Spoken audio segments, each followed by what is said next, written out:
Chào các bạn, rất vui được gặp lại các bạn. Thì hôm nay mình chia sẻ với các bạn cái cây đèn mới của mình, Astrolac FT03S. Đó, đây là một cây đèn rất là tuyệt vời anh em ạ. Cái phiên bản mới nhất của FT03. Đây, cái điểm đặc biệt nhất của cái cây đèn này chính là cái led mới các bạn ạ. Cái led SBT90.2. Với việc trang bị led SBT90.2 thì cái phiên bản mới này của Astrolac sẽ có cái độ sáng trung bình là 4.500 lumen.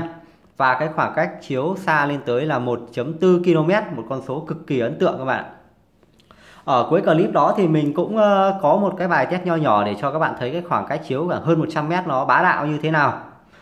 Theo mình đánh giá thì đây là cây đèn đáng mua nhất cái thời điểm hiện tại. Giả sử với mức giá là khoảng 93 đô về tới tay các bạn thì các bạn có thể mua được hai cái chiếc đèn cỡ như là Convoy L2 chẳng hạn. Đó. Với thay vì mua hai chiếc đèn, bạn nên đầu tư Astrolac FT03, mình nghĩ nó sẽ hiệu quả hơn. Khi mà FT03 thì được trang bị cổng sạc Type-C. Đó, các bạn mua về là xài được ngay và nó cũng sạc nhanh, các bạn không cần phải mua một cái bộ sạc rẻ tiền để thay thế. Và với cái mức giá là 93 đô thì các bạn cũng được trang bị những gì tốt nhất ở trên FT03. Ví dụ như đây là viền benzen thép giúp các bạn để như thế này, đèn nó sẽ không bị xước. Đó. Chóa thì vẫn là chóa mịn để cho cái pin nó xa hơn. Về cơ bản thì nó không khác gì với cái phiên bản FT03 trước mình đã review cùng các bạn. Chiếc FT03S này thì cái điểm khác biệt duy nhất so với FT03 là nó đã sử dụng cái firmware Endurin. Đó. Với việc sử dụng cái firmware này thì mình nghĩ là nó sẽ hay hơn ở những cái phiên bản trước. Thì lát mình sẽ thử cho các bạn coi. Còn bây giờ các bạn có thể nhìn qua về cái hoàn thiện của cái phiên bản FT03S này. Nó vẫn không có gì thay đổi so với cái bản cũ các bạn. Đó, vẫn thiết kế rất là đẹp, hoàn thiện rất là tuyệt vời luôn. Từng cái bước gen, từng cái lớp mạ alốt hoàn thiện rất là đẹp. Với cái phiên bản FT03S này thì các bạn có 3 màu sắc để lựa chọn này. Màu xanh da trời, đây là màu xanh green và cái màu đen nữa. Đó, cơ bản thì nó không có gì khác biệt nhiều. Thì nên bây giờ là mình sẽ nói luôn về cái giao diện sử dụng. Và mình sẽ tập trung test hai cái bài test chính, đó là cái nhiệt độ và cái ánh sáng. Thì ở cuối clip nếu các bạn nào muốn coi test ánh sáng trước thì các bạn có thể tua nhanh tới phần cuối clip nha. Đầu tiên thì mình sẽ test với cái viên pin dòng xả cao là Samsung 40T. Ở cái viên pin Samsung 40T này thì hầu hết các bài test ở trên thế giới thì họ đều đạt được cái độ sáng là 5.000 lumen các bạn. Cái mức sáng 5.000 lumen là một con số cũng rất là ấn tượng khi mà đèn chiếu rất là xa. Rồi, đầu tiên thì để làm quen với giao diện Endurin thì đây mình có một cái sơ đồ đây mình chia sẻ cùng các bạn. Cái bước đầu tiên quan trọng nhất thì các bạn nên cân lại cái nhiệt độ cho FT03S. Để cân nhiệt độ đó thì các bạn có thể nhìn thấy ở trên này. Đầu tiên các bạn sẽ đèn tắt này, các bạn sẽ kích 3 click để vào cái phần kiểm tra pin. Sau đó các bạn sẽ kích đúp để chuyển qua chế độ sunset này, kích đúp một lần nữa để chuyển qua chế độ bacon và kích đúp một lần nữa để vào cái chế độ kiểm tra nhiệt độ. Đó, các bạn sẽ phải kiểm tra nhiệt độ và mình sẽ set để cho nó phù hợp với nhiệt độ môi trường. Thì lúc đó thì cái đèn của bạn nó sẽ hoạt động nó ổn định hơn. Ở đây mình sẽ làm luôn cho bạn coi nha. Đó, ví dụ ở đây nhiệt độ môi trường của mình là 21 độ. Mình sẽ kiểm tra nhiệt độ thử nha. Để kiểm tra nhiệt độ này các bạn bấm 3 lần. 1, 2, 3. Đó. Đèn đang vào chế độ kiểm tra pin này. Thì các bạn sẽ kích thêm 2 lần nữa này. 1, 2 này. Đó. 1, 2 một lần nữa này. Các bạn thấy chớp chớp này không? Chớp chớp này chính là cái chế độ bacon đây này. Đó. Đây này đang ở chế độ bacon này. Các bạn kích thêm 2 lần nữa thì nó sẽ vào chế độ kiểm tra nhiệt độ. Đó, đây là chế độ kiểm tra nhiệt độ 2 này, 1, đó 21 độ các bạn thấy không? Mình đã căn rồi, nó chuẩn rồi. 1, 2, 1, đó là 21 độ. Giả sử các bạn chưa cài đặt nhiệt độ đúng thì các bạn sẽ cài như thế này nha. Bây giờ các bạn sẽ bấm 10 lần khi đèn tắt để vào cái phần cài đặt nhiệt độ này. 1, 2, 3, 4, 5, 6, 7, 8, 9, 10. Đó, đèn ánh chớp này thì các bạn sẽ bấm 21 lần. 1, 2, 3, 4, 5, 6, 7, 8, 9, 10, 11, 12, 13, 14, 15, 16, 17, 18, 19, 20, 21. Rồi, xong rồi các bạn để một lúc thì đèn nó sẽ set được cái nhiệt độ là 21 độ C. Bây giờ là cái nháy khác các bạn chờ xíu nó tắt đi được. Ok. Rồi sau khi đã cân được nhiệt độ cho FT03S thì bây giờ chúng ta sẽ qua cái phần là cài đặt các nhiệt độ hạ sáng. Theo mặc định của nhà sản xuất đó thì FT03S sẽ tự động hạ sáng khi nhiệt độ đạt 50 độ C. Nhưng mà mình nghĩ thì với cái mức 50 độ C thì nó cũng hơi là thấp. Bây giờ mình sẽ chỉ các bạn cách cài đặt nhiệt độ là khoảng 60 độ C nha.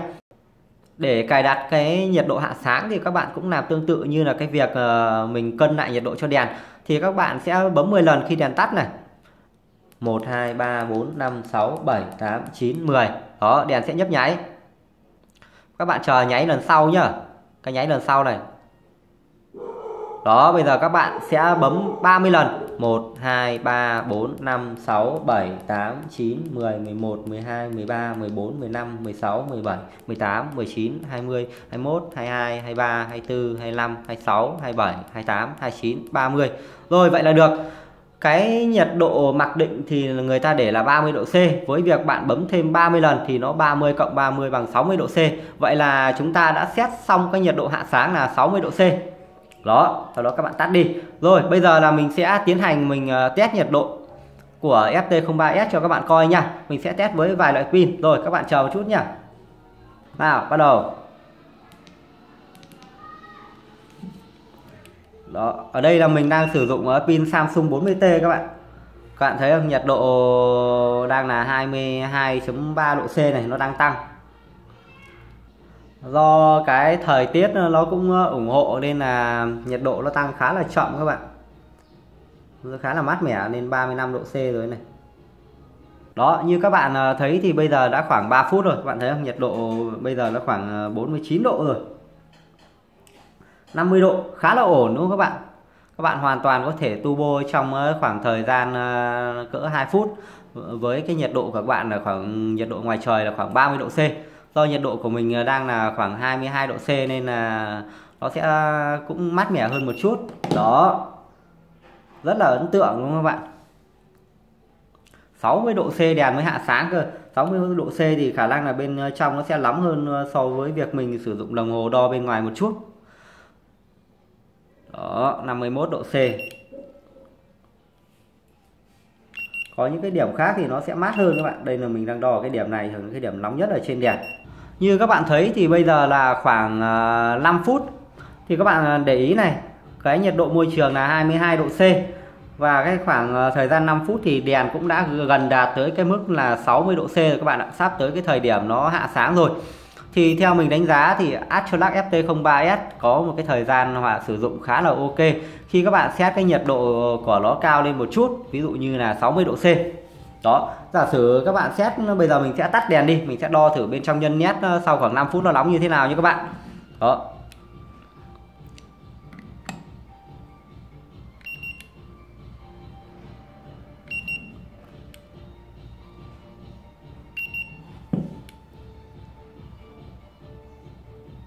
Đo nhân nét thì không thấy nóng các bạn. Đó. Nhưng mà đo ở vỏ đèn sau khi mình đã tắt này, đó vẫn còn 55 độ này. Các bạn thấy không? Đó, đầu đèn 53 độ này, 54 độ này. Cái điểm này là cái điểm khá nóng. Các bạn thấy cái nhiệt độ hạ cũng rất là nhanh luôn các bạn ạ. Đó, các bạn thấy không? Đo ở giữa nhân nét thì nhiệt độ cũng chỉ còn 32 độ thôi.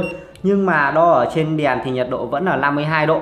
Bởi vậy các bạn hoàn toàn không lo là đèn nóng nhưng mà cái led nó bị nóng quá. Nhiệt độ led nó hạ rất là nhanh các bạn ạ. Đó, vừa tắt đi phát thì nhiệt độ hạ rất là nhanh luôn. Nên các bạn hoàn toàn khỏi lo. Các bạn nếu muốn thời gian sử dụng lâu thì các bạn hoàn toàn có thể đặt lên tới 70 độ. Rất là ok. Mình nghĩ là nó sẽ không có vấn đề gì nhiều nếu như các bạn không xài turbo liên tục. Rồi bây giờ mình sẽ thử một quả pin khác cho bạn coi nha. Mình sẽ thử qua cái viên pin là Samsung 30Q chẳng hạn. Với một viên pin khác, cái dòng xả nó thấp hơn thì đèn nó sẽ kém sáng hơn một chút.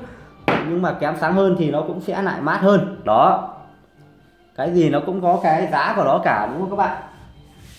Thì với cái đèn pin Astrolac FT03S này thì mình đề nghị các bạn sử dụng cái pin Shockley 26650 nó sẽ ok nhất. Đó, cái độ sáng lúc đấy nó sẽ vừa phải thôi, nó rơi vào đâu đó khoảng tầm 4500 lumen như nhà sản xuất công bố, hoặc là nhỉnh hơn một chút, nhưng mà cái thời gian sử dụng nó sẽ lâu hơn và nó sẽ mát hơn. Các bạn sẽ không cần phải đổi 5000 lumen để cái nhiệt độ nó tăng lên 10 độ chẳng hạn, các bạn chỉ cần khoảng 4500 lumen nhưng mà cái thời gian sử dụng nó sẽ lâu hơn, đèn nó mát hơn, thì mình nghĩ đó nó sẽ là hiệu quả tối ưu nhất. Rồi bây giờ mình sẽ test sơ sơ với lại cái pin Samsung 30Q cho các bạn coi nhá. Đó, đây là mình đang turbo này. Để xem 30Q nó nóng như thế nào. Đây là cái 45 độ là vừa rồi do đèn đang ấy các bạn, đèn nó chưa nguội và mình test luôn.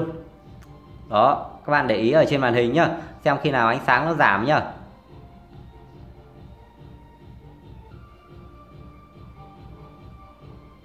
Đó, 52 độ rồi. Cái bên trong của đèn thì tất nhiên nó sẽ nóng hơn một chút. Giả sử các bạn có nhìn thấy nó lên là khoảng tầm 55 độ, nó giảm sáng cũng là bình thường nha.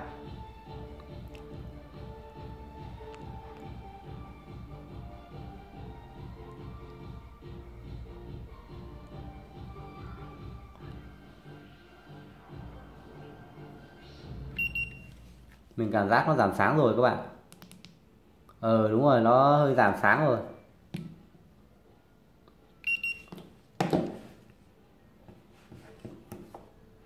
Vẫn còn ok lắm các bạn.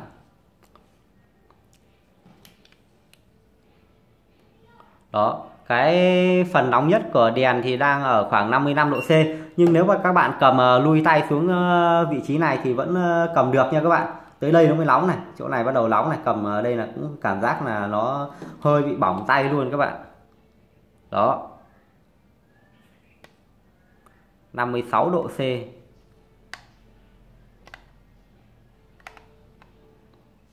Đây 57 độ này, cái phần nóng nhất ở đây các bạn, 58 độ. Thực ra thì mình cũng còn vài cái loại pin nữa mình muốn test cùng các bạn, nhưng mà mình nghĩ nó cũng không quá cần thiết, bởi vì là những cái viên pin này thì nó có dòng xả tương đương nhau nên là cái nhiệt độ nó cũng xem thôi, và cái đầu ra thì nó cũng không chênh lệch quá nhiều.